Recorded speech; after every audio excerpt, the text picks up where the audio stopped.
কেঁচো কিন্তু আপনার জমিতে ডাল ফেলানোর নামে এইসব বীজ স্প্রে করার জন্য আপনার জমিতে কিন্তু এখন কেঁচো নেই। এই ভুয়ো সুপার দিলে আপনার জমিতে কোন রকম কোনো বীজ স্প্রে করতে হবে না। আপনার মাটির নিচে যে কোনো ক্ষতিকারক পোকা যেটা গাছের ক্ষতি করছে, মানে গাছের শিকড় কেটে দিচ্ছে, আপনার গাছকে নষ্ট করে দিচ্ছে, সেই পোকাগুলোকে মেরে দিবে এবং এ আপনার জমিতে আবার কেঁচোকে তৈরি করবে পুনরায়। কেমন করে মারবে?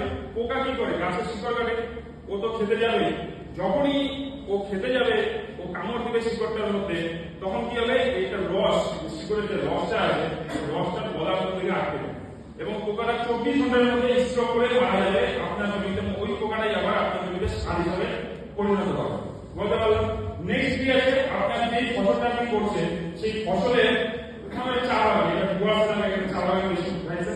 তো চা বাগান করি, চা বাগান করে চা গাছের ইমিউনিটি পাওয়া। আজকে আপনাদের জমিতে এত রাসায়নিক এত পোকামাকড় আসার কারণ, প্রধান কারণ হচ্ছে আপনার রাসায়নিক কেমিক্যাল।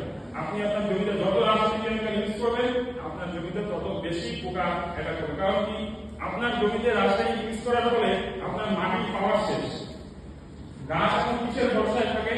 গাছ এখন থাকে কিন্তু সারের ভরসায়। এজন্য মাটিতে কি গাছ খাওয়া নেই, এখন দিতে পারে না, কারণ মাটির মধ্যে কিছু নেই, রাইট? তো এ আপনার জমিতে আপনার গাছের ইমিউনিটি পাওয়ার, মানে আপনার গাছকে স্ট্রং করবে। মনে করেন যে এখানে অনেক লোক বসে আছি আমরা, এই যে করোনা ভাইরাস এসেছিল, এখানে অনেকে হয়তো কোভিড হয়েছিল, অনেকে হয়নি। কাদের অ্যাটাক করেছিল? যাদের মনে করেন ইমিউনিটি পাওয়ার কম ছিল, যাদের ইমিউনিটি পাওয়ার ভালো ছিল তাদেরকে অ্যাটাক করতে পারে।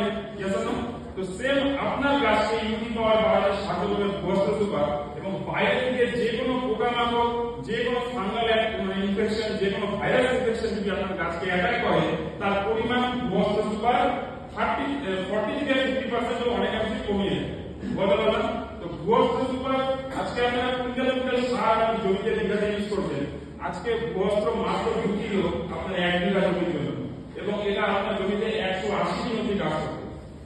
বুঝতে পারলাম। নেক্সট কি আছে? চা বাগানে একটা বড় সমস্যা হচ্ছে ওয়াটার লগ। ওয়াটার লগ লেগে যায়, জল লেগে গেলে ওয়াটার লগ লেগে যায়, অনেকে বলে জল লেগে গেছে, ওয়াটার লগ লেগে গেছে। ওয়াটার লগটা কেন লাগে এটা একটু ডিটেইলস বলতে চাই। দেখবেন এই যে বর্ষার সিজনে কি হয়, বৃষ্টি হয়, কিছুক্ষণ পরে সারাদিন বৃষ্টি হলো, বিকাল বেলা এমন রোদ দিল, প্রচুর গরম লাগে, বুঝেছেন না? তো তখন গরমে কি হয়, আপনার যে জলটা দাঁড়িয়ে গেছে জমিতে, ওই জলটা হিট হয়ে যাওয়ার ফলে জলটা হয়ে যায় গরম। গাছ কি করবে? ওই শিকড় দিয়ে গরম জলটাকে গাছকে টেনে, তার ফলে গাছ তখন লক হয়েছে, যেটাকে আমরা ওয়াটার লক করি। আমরা কি বলি যে গাছের জল দাঁড়িয়ে গেছে বলে গাছে কিন্তু ওয়াটার লক লেগে যায়। একদমই তা না। গাছের গরম জলটা আপনি গাছটা টানছে, শোষণ করছে,